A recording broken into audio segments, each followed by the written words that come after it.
Olá galera, bom dia, Rubinho, dia 14 de novembro. Estou aqui enfeitando meu carro, né? Amanhã é dia da proclamação da República. Coloquei a bandeirinha do Brasil aqui, que eu vou trabalhar hoje. Então vou fazer uma homenagem à República Brasileira, né?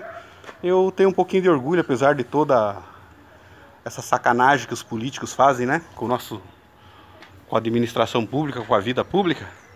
Eu ainda amo o meu país. O meu país tem um pouquinho. Ele tem história, ele tem fatos, entendeu? Por exemplo, Paraguai, em 1800 e alguma coisa, em 1860, alguma coisa, invadiu o Brasil. E nessa invasão do Brasil, o Paraguai tinha um exército formado por 100 mil soldados. O Brasil tinha 5 mil soldados para cuidar de todo o território nacional. Você já imaginou, né? Daria o quê? Daria aí 400 homens para cada estado. Aí o Paraguai humilhou o Brasil numa carta, falou assim, ó, vocês entregam boa parte do território, eu quero ir pro pau. O imperador não respondeu, porque não tinha nem como, né? Como é que com 5 mil soldados você vai enfrentar uma nação com 100 mil soldados? O Brasil não tinha dinheiro, estava quebrado. A população brasileira na época era de 12 milhões de habitantes. O resto era índio e escravo. Não tinha como mandar índio e escravo para um campo de batalha, porque o índio e o escravo não tem lado, ele vai para qualquer lado e fudido ele já está né? Não vai fazer diferença. Então, o imperador brasileiro se uniu com a Argentina, que também estava fudido, a Argentina estava comendo na mão dos Paraguai. A Argentina, se o Brasil tinha 5 mil soldados, você imagina a Argentina quantos tinha, né? Se uniu com o Uruguai, formou uma tríplice aliança e o imperador então partiu para cima do Paraguai. E o Paraguai, nesse caso, já tinha humilhado o Brasil há muito tempo. Tinha invadido o Mato Grosso, saqueado fazendas, invadiu o Rio Grande do Sul, saqueou ali a Uruguaiana, matou pessoas, levaram mulher e crianças lá para dentro do Paraguai e espetaram, estruparam, fizeram de tudo. O Paraguai humilhou o Brasil. Mas o Paraguai levou um cacete do exército brasileiro. Foi tão grande. A guerra durou 6 anos. O Paraguai levou invertida, entendeu? Que até hoje os militares paraguaios estão procurando o caminho da casa, entendeu? Isso é a história do Brasil. Eu amo o meu país. E agora eu vou mostrar para vocês 3 soldados, tá? Arlindo Lúcio, Geraldo Rodrigues e Geraldo Baeta. São 3 soldados brasileiros que na Segunda Guerra Mundial a infantaria que ele estava foi atacada por uma artilharia nazista.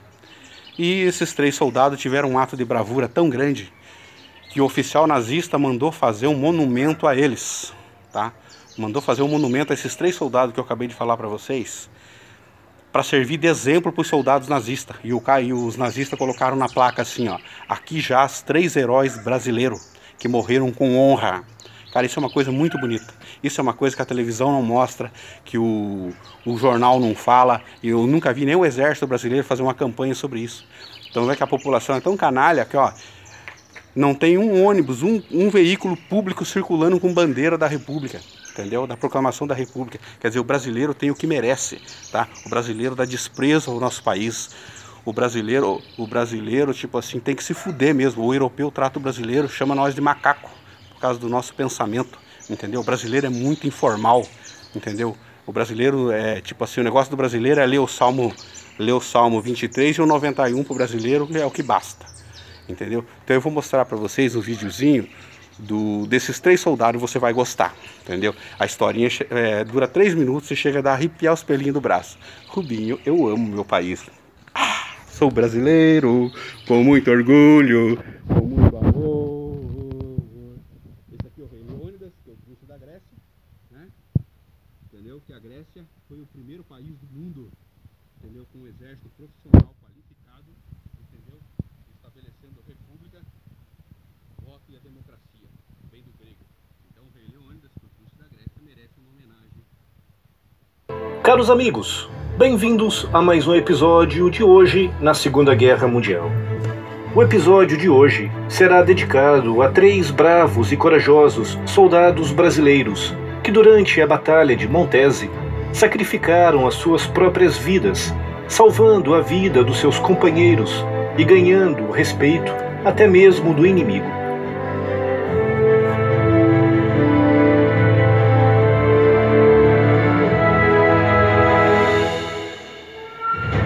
Ao início da tarde deste dia, 14 de abril de 1945, 3 batalhões de infantaria, pertencentes ao 11º Regimento de Infantaria, avançavam contra fortes posições defensivas alemãs, encravadas no alto da cidade de Montese, na Itália.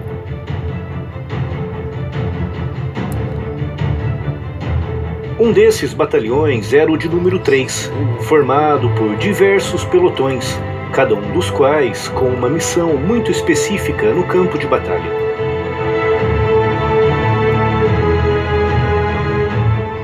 E durante o avanço morro acima, um desses pelotões viu-se repentinamente encurralado, sendo atingido por incessante fogo de metralhadora, ao mesmo tempo em que era alvo de uma pesada barragem de artilharia. Se os soldados se levantassem para fugir, eram atingidos pelas metralhadoras, mas se permanecessem deitados no chão, eram atingidos pelo fogo de artilharia. Esse é o exército brasileiro. Estavam todos condenados.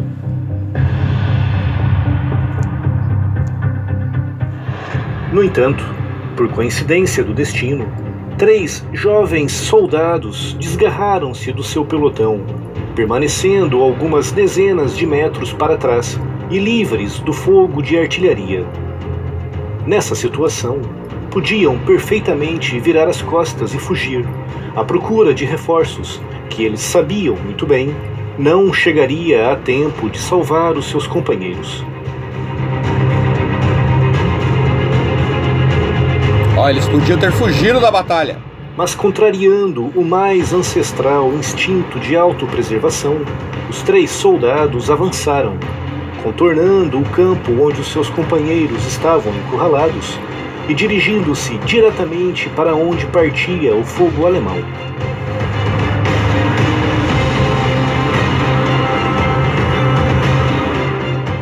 Ao se aproximarem, descobriram que estavam diante de toda uma companhia alemã de infantaria.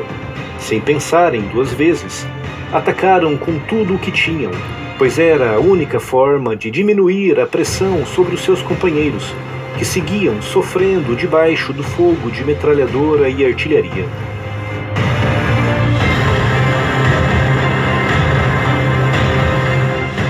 Usaram todas as suas granadas e começaram a descarregar sobre o inimigo todas as suas munições.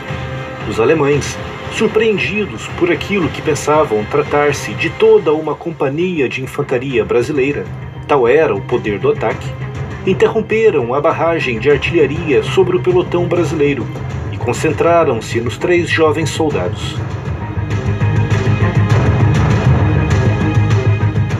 Quando a munição acabou, os 3 brasileiros calaram as suas baionetas e partiram para cima dos alemães, mas foram rapidamente mortos pelo fogo inimigo.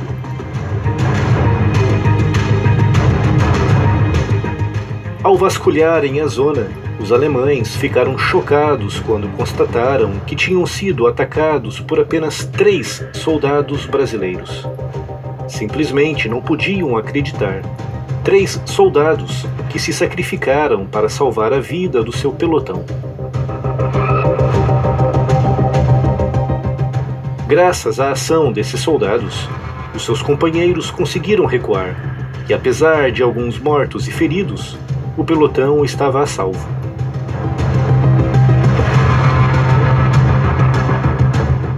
O comandante alemão, tocado e impressionado pelo enorme sacrifício dos brasileiros, ordenou que fossem sepultados em 3 covas à beira da estrada, com uma cruz por cima com os dizeres em alemão: 3 heróis brasileiros.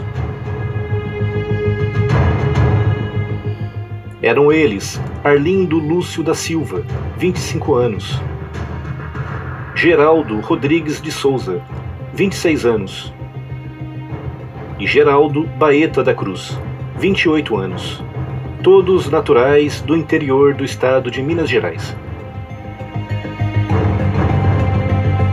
Mais uma vez, Minas Gerais. Os seus corpos foram sepultados na Itália, fazendo parte da história do Brasil, trasladados para o Monumento aos Pracinhas, no Aterro do Flamengo, no Rio de Janeiro.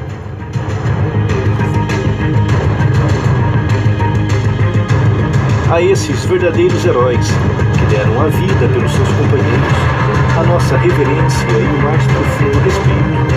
Que os seus atos sejam sempre lembrados, que sirvam de inspiração para as futuras gerações.